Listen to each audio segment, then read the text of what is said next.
Welcome to the Second Reading Podcast from the University of Texas at Austin. The Republicans were in the Democratic Party because there was only one party. So I tell people on a regular basis, there is still a land of opportunity in America. It's called Texas. The problem is, these departures from the Constitution, they have become the norm. At what point must a female senator raise her hand or her voice to be recognized over the male colleagues in the room? And welcome back to the Second Reading Podcast. I'm Jim Henson, Director of the Texas Politics Project at the University of Texas at Austin. Happy to be joined again today by Josh Blank, Research Director for the Texas Politics Project. Josh, are you warm enough? Never. Not now. Not anymore. Not until, I guess, April. Josh, Yankee-born, now comfortably transplanted to the Sun Belt. Yep, got here as fast as I could. Now I can't leave. I'm stuck. because of the weather. And the interest rates, but yeah. The weather and the interest rates and taxes and all those things. All of it. So, the combination of a new Speaker of the House and the cold snap that swept across the state, including Austin earlier this week, have had things in a little bit of a holding pattern, at least in the formal proceedings at the legislature. Mm-hmm. But, in the last 24 hours, things have thawed out a bit, and so is the process. Both chambers have released their initial budget bills, which, a lot in there, interesting. Maybe we'll touch on that as we go through.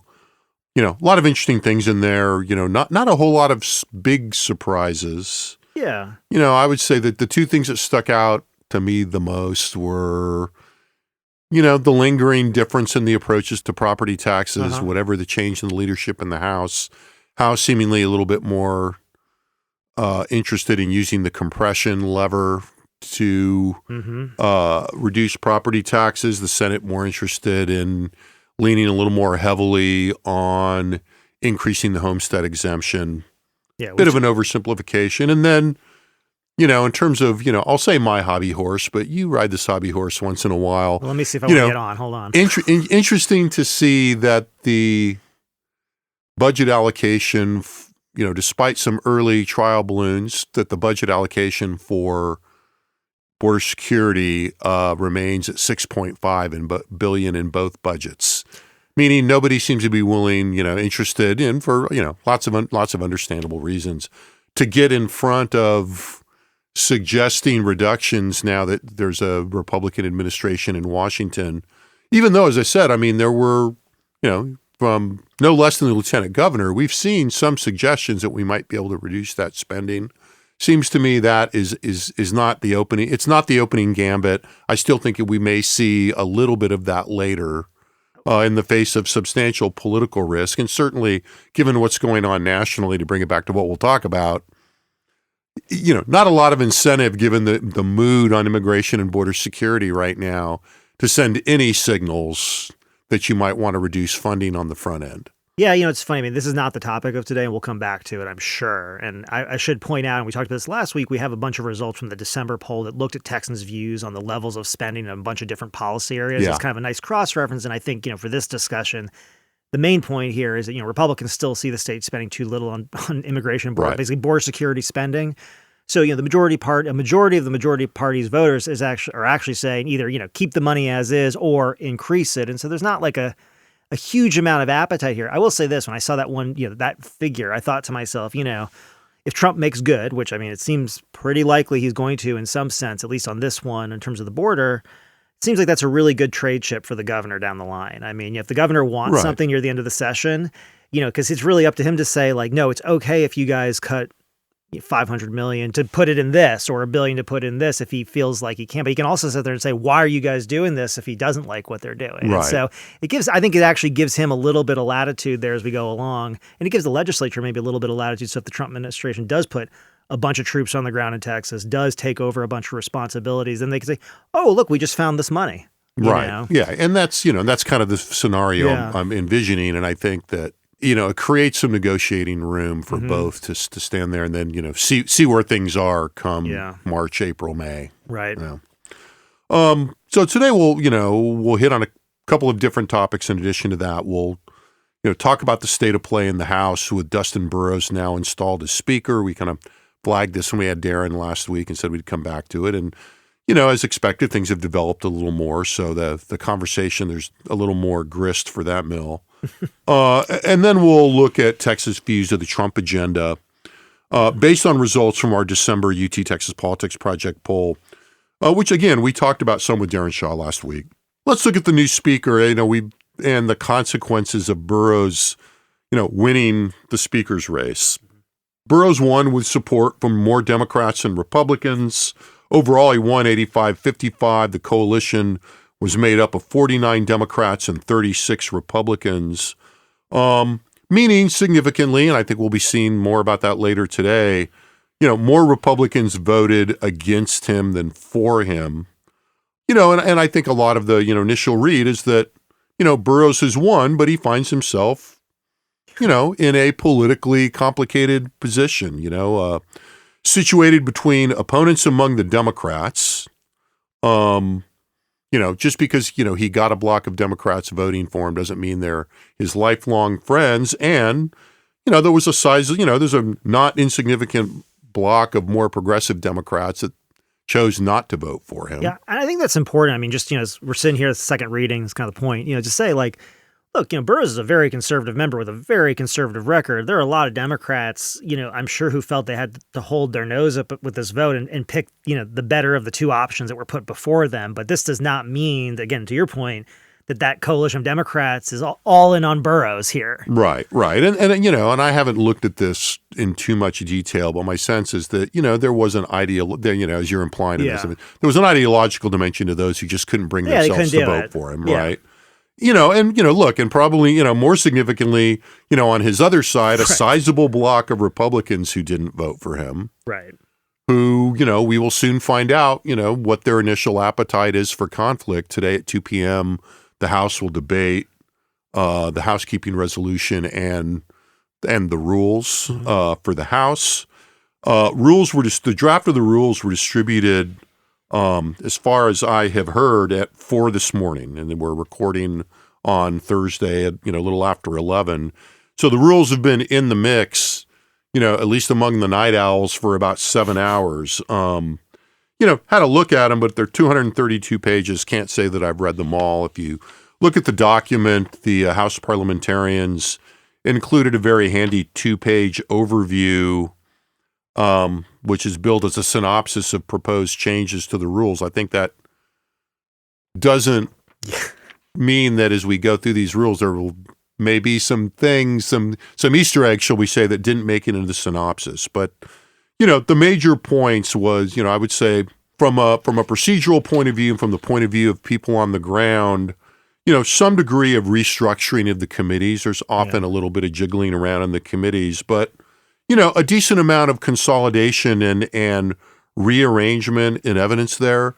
Handful of committees were abolished, but ultimately their jurisdictions more or less folded into other committees.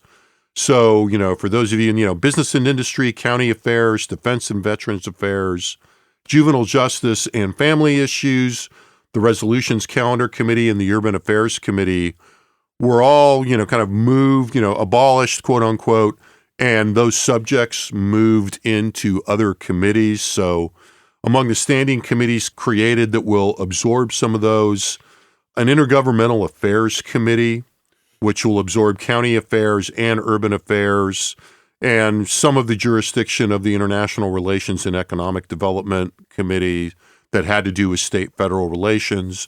There's a delivery of government efficiency committee now. Obviously something that Donald Trump asked state Republican entities to do. Asked and answered. Not something likely to be ignored, particularly under the circumstances with the new speaker. Mm-hmm. And then there's, there are more subtle changes to the way that the speaker and the committees are going to function.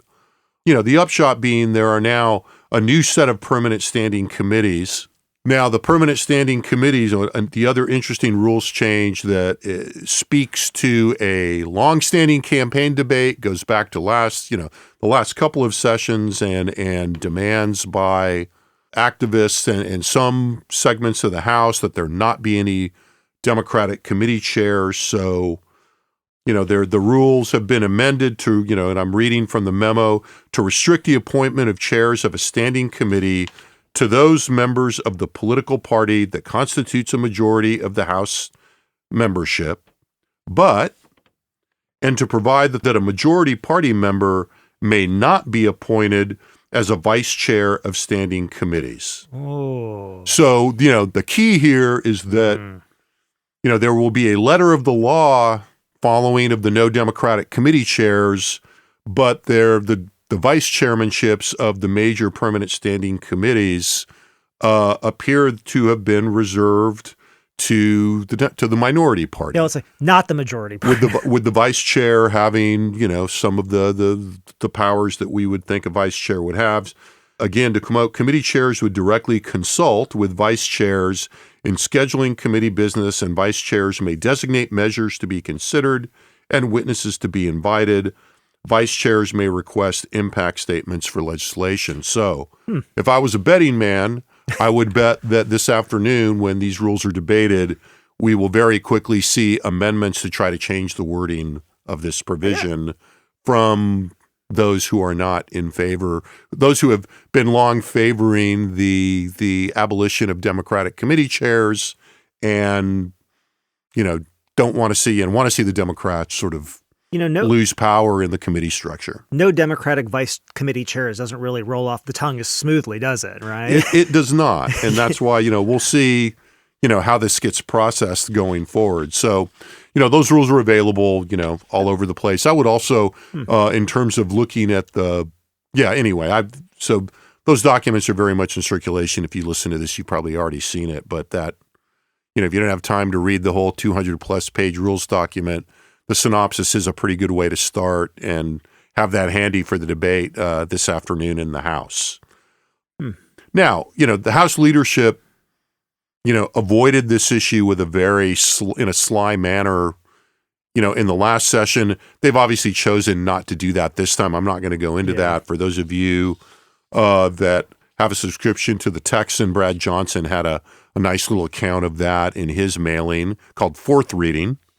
Nice. Which is nice, good branding. So I would say, have a look at that. So Josh, what do what's your, you had looked at some of the committee chairmanships, we've been talking about this for months as we go into, the next chapter of, several this session in which we're going to see the rubber meeting the road this afternoon and, just see what the approach of those who lost the speaker's fight, shall we say, is going to be. Where are you on all this at this point? What are you watching for this afternoon? What are you thinking as we see these rules roll out?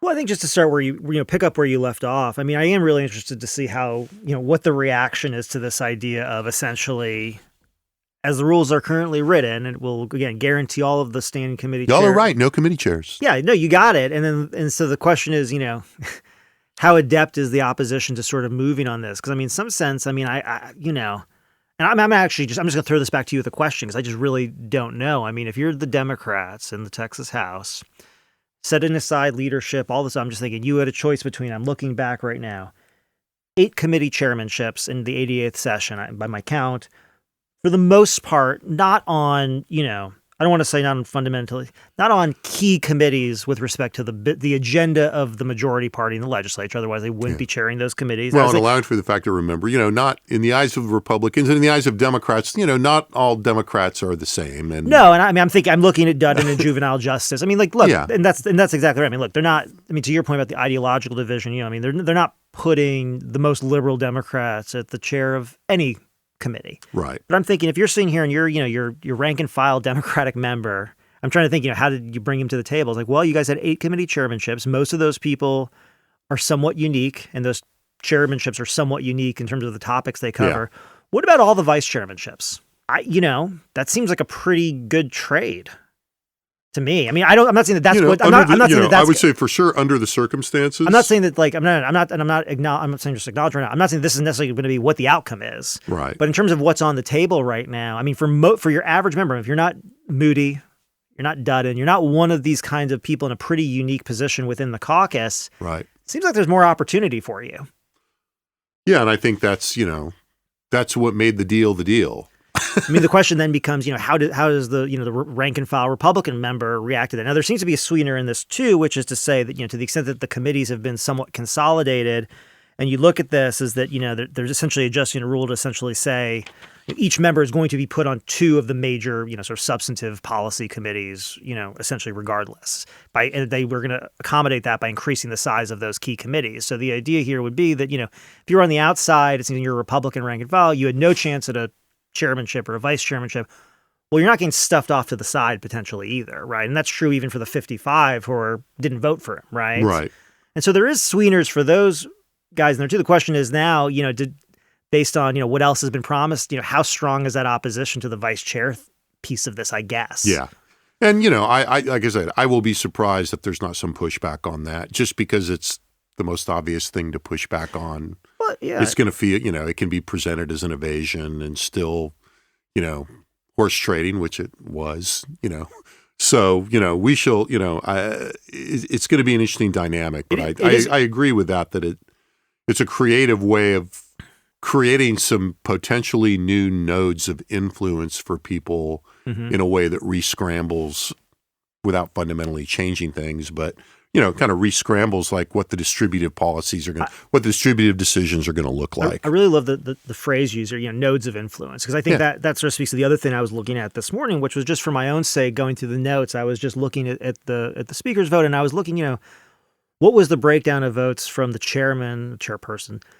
chair people of each of the standing committees from the last session, just to see what it looked like, and I think it's not surprising. I sort of had a hunch as to what it was going to look like, but of the 19 Republicans who were still in the legislature, who were again committee chairs, and again, I'm just being honest, I could be off by one either way. Sure. Just so if somebody tells me I'm wrong, please email me. I'll correct myself. You're almost somewhere. literally reading off the back of an envelope. I am almost literally off the back of the envelope. That's right. But if you look at that, of the 19 chairs who are Republican, 13 voted for Burrows. Now that includes Burrows. 6 voted for Cook.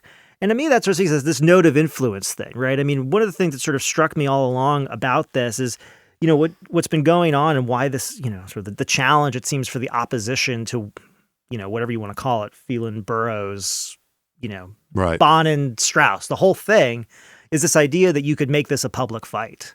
That if you put enough pressure on people that enough pressure on the members from the outside, they would react and make adjustments. And I mean, that's true in the sense if you literally get them out of office and bring in new people, sure. But when you look at this, you're like, boy, it just sort of see how the power and the nodes of power tend to, I would say, aggregate together, right? They seem to move as a block. And it's not surprising that people who are in power say, there's not really a lot of interest in us sort of going with a new direction, because a new direction means probably some of us are losing our jobs. Yeah, and I think it's so simple. I was just going to say you can make it a lot more complicated. I mean, than it is. I mean, I think that's really the brass tacks is that you can talk about there are alliances and personal relationships. We've been flogging all that, and all that matters. But the currency there is this is so cliched, and somebody said this to me the night that Burrows won. Somebody in the lobby and.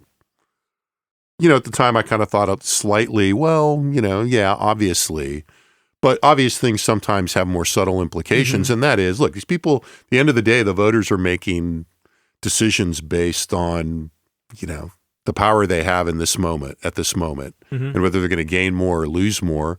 And so, we should expect that, allowing for people to have different calculations or frankly, to just make mistakes or be unlucky, to maximize, their current power situation, which meant that the people that were, most likely to stick with Burrows, given where he's aligned, were those committee chairs. Yeah, and as you were saying, as we were looking at your list and talking about it, without going into the details, we can look at those people that didn't stick with the institutional leadership, and there's explanation of one type or another for each of those people. Well, what's great about and again, there's explanation, and and they come from different parts of the spectrum. I mean, that's the thing. They're not all coming from one part of the ideological distribution here.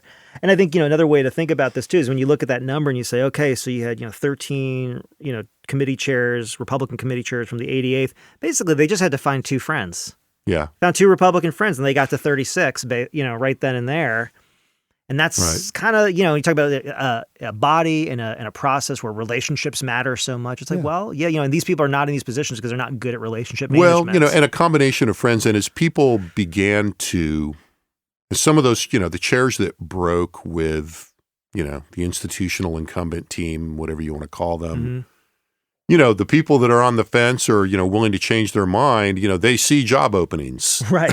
Yeah. Right. That's some good job. Now, several of those chairs actually are the committees that got reabsorbed into something else, but, be that as it may. So, look, I think that a lot of what we've seen since Burrows was elected is a playing out of some of the themes we expected, that, this is not a clean, left-right ideological fight, that it is fairly fluid, but also that whoever won this race was going to be in a difficult position, no matter what. Well, right? I think. Yeah, and I think I said this last week, but, when people try to, pare this down to some sort of left-right dimension, it's better to think about this in some ways as okay, to some extent, this is, you can refine this if you want to, feel free, but it's and to some extent, we're looking at, this is about the people who held agenda control and power in the House and the groups of people who've done that and the people who've been more on the outside.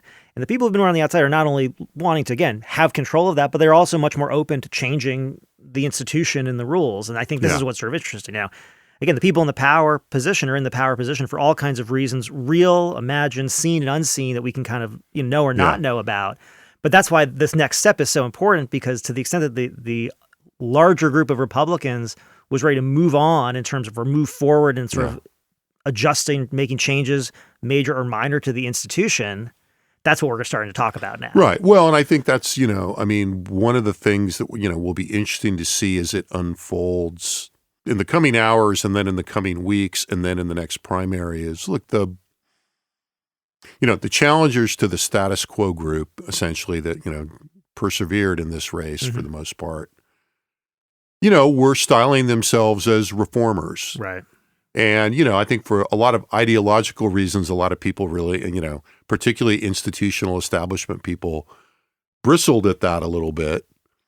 But, and I think we talked about this a few weeks ago when we talked about the speaker's race, there was enough substance to that in complaints about the way that the process worked during the Phelan speakership, transparency, the perception of cliquishness, et cetera, that, that mantle of, the idea of reform has been a little sticky. And I think we will be hearing, again, a lot more of that today. And, whether, how this all shakes out, we had a long conversation. I moderated a panel for PAT, the Political Advocacy Association of Texas, earlier this week with Brad Johnson and Harvey Kronberg and Mark Jones and Gromer Jeffers Jr. And, there was a lot of kicking around of the idea of just how this balance between what the reform movement was going to look like, and we didn't talk about it in those terms, and just what the tenor of the new incumbency was going to be. One of the big takeaways that, it kind of goes back to a point you were making earlier that I think is going to be interesting as this session unfolds is, the degree to which, the nature of internal House politics has become more public. In that discussion, one of the panelists said, look, the days of this just being, the most inside of inside things is over, in the sense that there's just much more media attention to this. And I both agree with that, but also would temper it in the sense that the zone of interest, if you will, has expanded beyond what it was 30 years ago, let alone 40 or 50 years ago.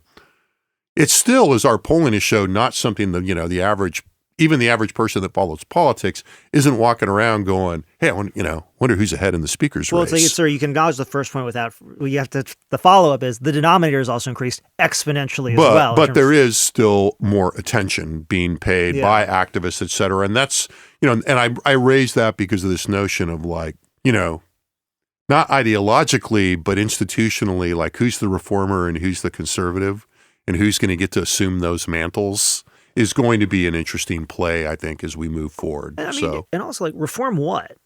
And just to the point here, which is, you can, I mean, like there's a real, I mean, look, there can be a very real desire for reform from the sense that you believe that, like, as a person operating in the institution, you believe the institution can operate more effectively. But I think that obviously raises a question: effectively to what end? Yeah. And I mean, to give the reformers their due, I mean, I think if, and I've asked people that, they would say, less self-interested application of the rules, more transparency in decision-making and agenda development, broader inclusion of the majority party. Yeah, and I think what's interesting to me is, like, this kind of goes back to this discussion that we have, repeatedly over and over again. Oh, so about agenda control. Because the reality is Republicans have been incredibly successful, conservatives have been incredibly successful at passing the laws they want to pass in nearly every case. And like, it's to the point where, you can kind of sit here and, like, each session we're saying, what are they still having trouble with? And you can kind of go through this. We all have the kind of the same list, taxpayer-funded lobbying, vouchers. I mean, there's like a handful of things out there that are still on the list, but they're very, very small. And so there is a piece of it which is like, this does kind of come down to a sense of, to my mind, it is agenda control, power.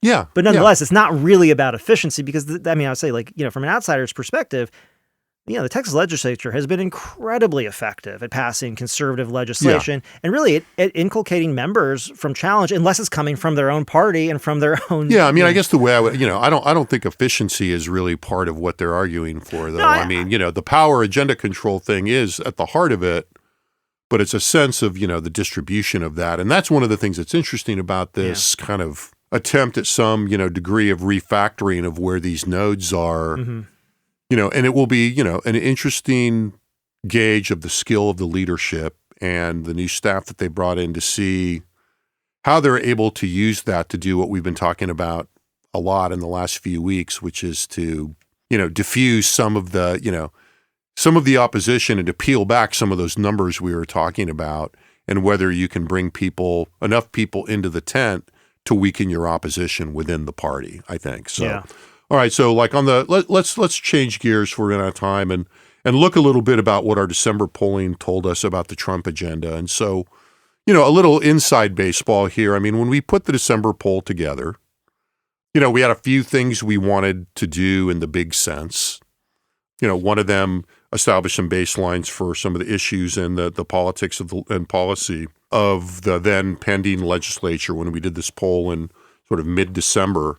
But the other was to kind of get a similar kind of benchmarking on what Texans' views were of the Trump agenda while Trump was still somewhat in the wings. Well, now, about a month after that poll, Donald Trump, a little more than a month, Donald Trump has been inaugurated and has, unleashed a flurry of, and fury may be better, but a furious flurry of, executive orders, political signaling, attempts to sort of follow through on some of the things he discussed during the campaign and some things he didn't discuss as much during the campaign. I think, to summarize it, Donald Trump's, I think not surprisingly, come in pretty hot in the first days of his restoration to the presidency. The news since he was inaugurated 3 days ago has been, all about early executive orders, directives, and again, little of which is too surprising given the leading indicators that we had during the campaign. Probably least surprising, some of his first and most, powerful actions have been on immigration and the border. Mm-hmm. But also signaling actions on the economy, et cetera. And, we got a piece I'd like to think is about 80% done on these results and on Trump. I mean, I'm interested in what we're seeing here and what the Texas public reaction is. What's really standing out about that? How would you enter into this? Maybe start by just looking at how we tested this and what we found out. Yeah, sure. So what we did was we looked at, what were sort of the major, I think, campaign promises, initiatives, clear policy directions that had been signaled by the campaign, and then, the incoming Trump administration, the transition team, et cetera. And what we did was we took each of the, I think we ended up with 10 areas broadly and said, which one, basically, first of all, rank how high of a priority this should be for the Trump administration, right? So should this be a very high priority? So our response is assess each one individually. Each one individually first. Should this be a very high priority? Is it a high priority? Is it a medium priority? Is it a low priority? Is it not a priority at all? And so obviously, for Democrats, a lot of these are not going to be priorities, right? And really, in a lot, just to be honest, much more interested personally in sort of the Republican reaction to the list. But then what we also did was, after evaluating each one, and it's something that should be somewhat familiar to you if you listen to our polling discussions a lot, then we asked, well, which one of these is the most important priority? And that gives us sort of two ways to look at this, or what's an absolute top priority, but also even setting aside, competition for resources, time, attention, how important are each of these? And I think, the top, the banner result, if you will, is probably the least surprising, which is, deporting immigrants who are in the U.S. illegally was ranked a very high priority by 55% of Republican voters. If you add the high priority, it's going to be, 80% or 90%, But 32%, nearly a third, 1 in 3 also said this should be the top priority. Now, again, not a huge surprise here in Texas, where immigration and border security in particular is a state-level problem and a consistently cited, issue for Texas Republicans in particular. So it's not surprising. After that, there's one other issue that really shows this sort of clear consensus, and then we get a lot more variance, I would say, right? So lowering the prices of goods and services, not surprisingly, 56% of Republicans said it's a very high priority. 25%, 1 in 4, said this should be the top priority of the administration. And then after that, we drop down, pretty reasonably significantly in terms of the correspondence between the top priority and the very high priority, which is sort of necessary, right? Other priorities for Republicans, this is the share who said it's a very high priority. Strengthening national defense, 59%. Reducing the flow of fentanyl in the country, 60%. That one's somewhat surprising in some sense, except for the fact that every time you ask about it, that's what you get. I mean, something like that is sort of jumps off the page when you talk about fentanyl and sort of illicit drug use in the country. And not to jump ahead to where but if you look at, that's the highest single very high priority among Republicans, not by a lot, 60%, but it's not, but at the top priority, it falls down to 6%. Right. And it does make me wonder about the degree to which, Trump has successfully merged fentanyl with the border. I mean, me too. He is using the fentanyl flow as part of his rationale for declaring, an state of emergency and all of this. So it's interesting you mentioned that about fentanyl, because I think we've included it in a couple of things, and we keep waiting for it to come up in some of the open-endeds, and it doesn't pop up that much. It doesn't pop up that much, but in my recollection, I have to kind of go back through the data, and it may have been on a different public poll that I've been a part of here. But I think when we ask people about their experience knowing someone who has experienced a drug overdose, the numbers are very high. I mean, they're shockingly high, I think, in a lot of ways. So I think this is one of those things where it's not again, if you're going to say what are you thinking about in terms of politics, it's the border. But if you're to say hey, is this a problem in your community? People are going to say it's a problem. And so I think that's sort of where it's at. And I think you're 100% right, which is that, it's very likely that the intersection of sort of the discussion around fentanyl, illegal drugs, and then obviously border crossings is just, we're not talking about undocumented immigrants in the country looking to do menial work. Most of the, campaign rhetoric about undocumented immigrants talks about criminals, rapists, gang members, mental institutions being cleared out. This is, what they're talking about. And the new president has linked fentanyl to a couple of, he's used it in immigration and border security. Yeah. He's talked about it as a public health issue, but he's also talked about it. He's also linked it to his trade tactics to transition to the other piece of this, right? Right. So if we keep going down that list, without going through every single thing, one of the other banner policies here, of course, is the tariffs. Increasing tariffs on imported goods. 15% of Republicans say that's a very high priority. 1% say it should be the top priority. And I think we have to say only 15%. Only 15%. That's a pretty low number proportional to the attention. Time. Well, the real, both the mental and rhetorical real estate that it gets from Donald Trump. Yeah. Well, and again, within all of these announcements, the other announcements, again, people are talking about these negotiating tax or whatever, a 25%, tax on Canada and Mexico and a 10% tax on Chinese imports, which I thought was an interesting point of departure. And again, I think that's probably tactical more so than real. from what people are saying, given that, in terms of the North American Free Trade Agreement, all that stuff, it's not up for renegotiation unless he starts to kind of shake the Yeah, right. I cage mean, a bit. he's leaning on Mexico and Canada, Yeah. using in part this, the club of tariffs, presumably intended to influence their, attention to the link between, illegal immigration and fentanyl trafficking, human trafficking, et cetera. There's an interesting combination where the second and third order effects of Trump's rhetoric have interacted with public opinion here, where it's taken and where it's not. Right. To my mind. Yeah. And so, I think, we should get into sort of what we see as sort of the interesting part about this. I think, which is there's a lot of tensions in here. We can get into some more of the details, right? And some of them are obvious, some of them are less so. I think, at a current moment right now, I think, it's interesting because sort of first and foremost, you can see how much in this sort of flurry you lay out that Trump has learned, right? And the Trump administration has learned. I was talking to some Democrats this morning and they're like, kind of, oh my God. And it's like, this is like the first drive in a football game. And I'm sorry, one sports analogy, right? This is scripted, right? They came in knowing what they were going to do. And they're essentially flooding the zone right now. It's kind of hard for people to know where to look. And I think that's partially on purpose to some extent, because in some ways they're doing a really good job of making sure that they are hitting their constituencies, making sure that, the people they made promises to are getting, sort of a quick delivery on some of this stuff. But a lot of this stuff is actually, again, some of the stuff is the easier things, right? In a weird way, it's kind of easy to end DEI programs in government institutions.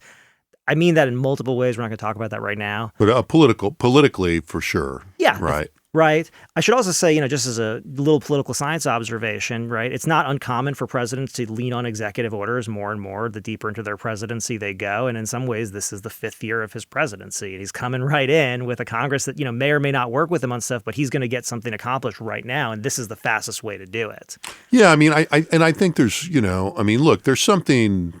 There's still something, pretty familiar and consistent about this in the sense of, one of Trump's effective tactics has always been, at least in his political life, to kind of flood the zone, take advantage of quantity and velocity in order to, push the agenda forward and dominate, going back to agenda management. By the time his opponents are, reacting badly to something he said or done, he's thrown 4 or 5 other things out there. Yeah. And, it just keeps his opponents scrambling. And he's being, I think he's got more coordination and more, team support for that effort. Yeah.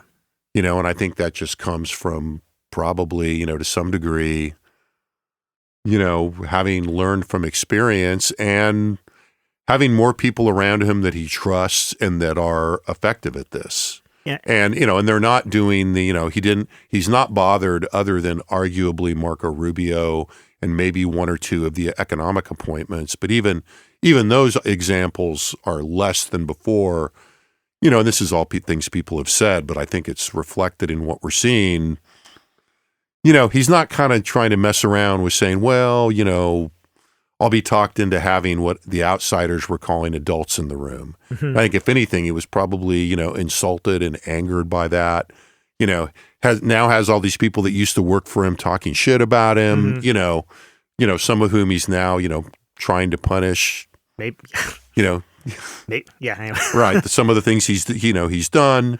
And so, I think when you look at these numbers, the next question is, sort of the piece we're writing and what you alluded to is, there are tensions here, and how are those going to be managed? The tensions, and you can kind of dig deep into these, and we'll do more about this in the piece probably. But the tension between the fact that the public really wants prices to go down, right? Whether that's a reasonable expectation among the public or not. They certainly don't want them going up anymore. Yeah. Right. And now we've got this language of, sort of lowering prices because that's what people are promising. And that those people include the last Democratic presidential candidate, versus tariffs and all of these other measures that, all things being equal, the mainstream position And I say that, with There's full awareness of the implications. Jim says as he throws his hands up in the air to make very clear, No.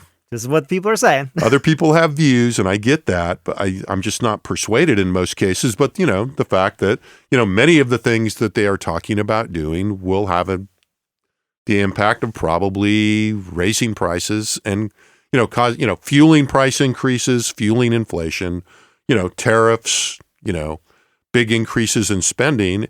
And, even the increases in spending are going to need to be balanced by, a desire to reduce the size of government. Now, this is what why we've got a state DOGE committee now. Mm-hmm. But, the numbers on that I've seen, really don't add up unless you're going to really take an axe to things that have real constituencies. And there's a little thread of consistency between the two segments here in that, a lot of things in political science have been wrong or are questionable or conditional. One that is pretty tried and true is that when you spend government funding in a sustained way, for not very long, you create clients for that spending. Mm-hmm. We're going to see that with the attempts to cut if there's an attempt to cut border security here, mm-hmm.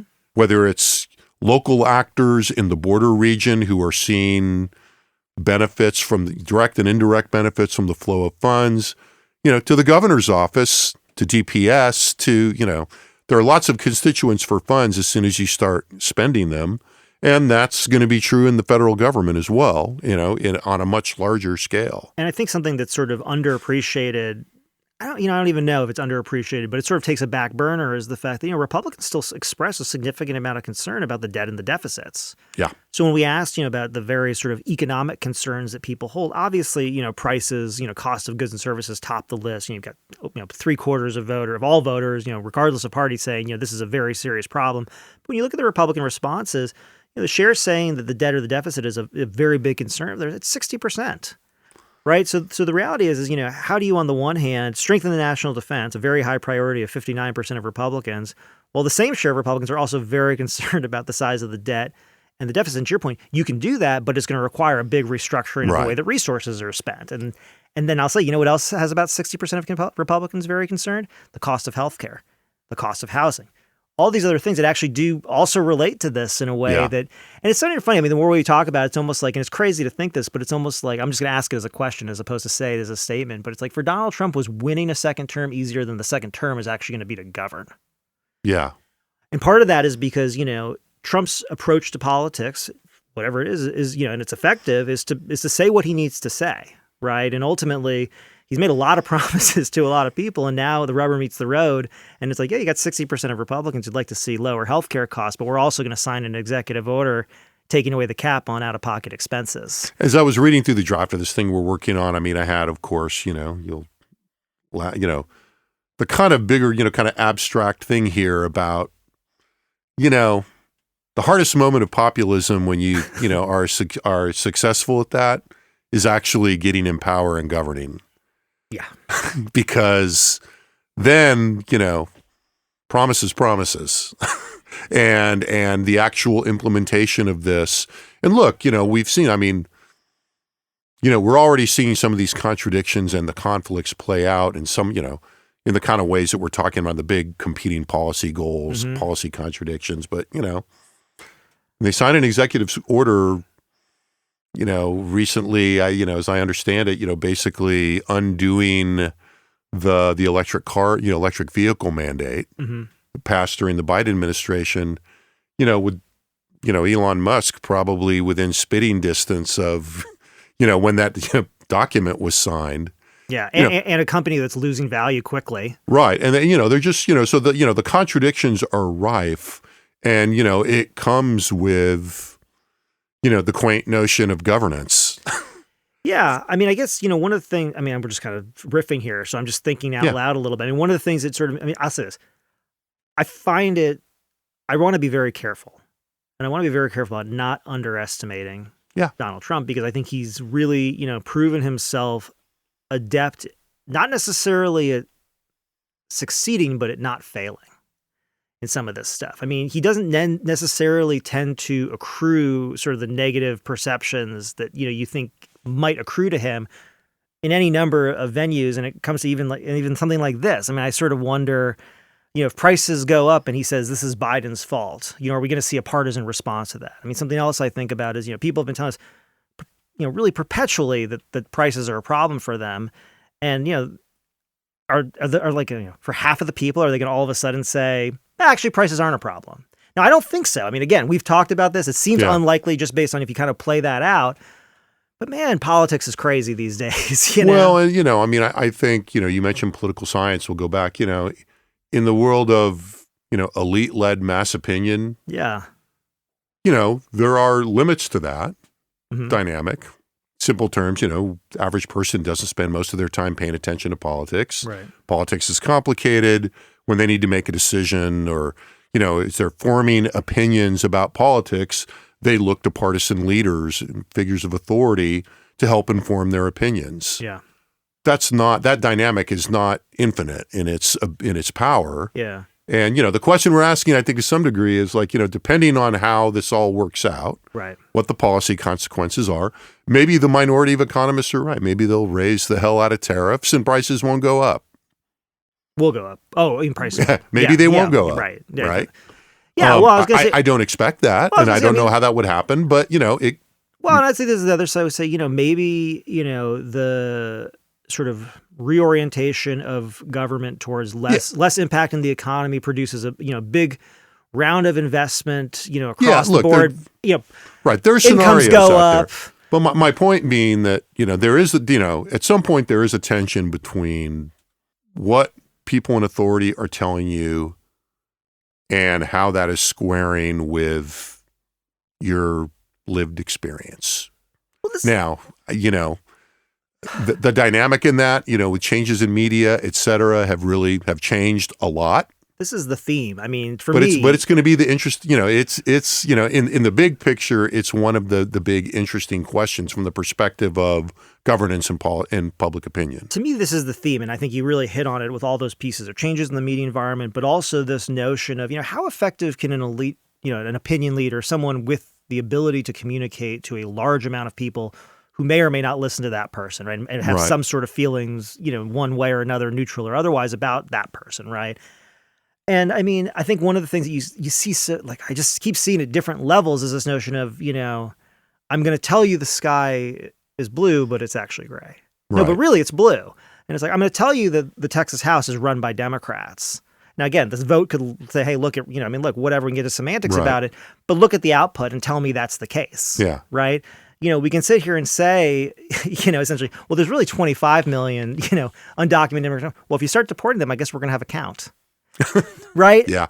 And so I think that's where the challenge comes in at some point is that, even if you're an elite, if you're going to say, hey, look, the real problem here is these foreign countries are ripping us off. So I need to put these tariffs on. And yeah, it's going to be painful for a little bit, but you'll be fine. Well, yeah, but like if now all of a sudden I just can't afford groceries, that's just real life. And I don't think any amount of elite opinion is gonna push that. But this is kind of, you see this more and more, this idea of one says that. Well, that's right. But I think, that's what's interesting is Trump has claimed that, he has this, he has a broad mandate. And you brought the, what does that even mean these days? But I think, this is where I always tell people, this is why public opinion data is actually so important, because otherwise, it's up to him to determine if we're just going to say, hey, he's got his 50% a little more. He has a mandate. He can say they voted for him for whatever reason they want. But we actually have this data here. And what the data says is in one of the most sort of, conservative, consistently Republican states with a nice diversity of people, urban, suburban, rural mix. A real nice melting pot of republicanism, if you will. Most people want lower prices and undocumented immigrants deported, not tariffs. So what happens next? Right. Not to mention the fact, that depending on the magnitude of the deportation effort, that, arguably may also have an inflationary impact. Again, depending on the magnitude of what they ultimately wind up how doing. effective they are at it, honestly. Right. Well, I think, I want to leave.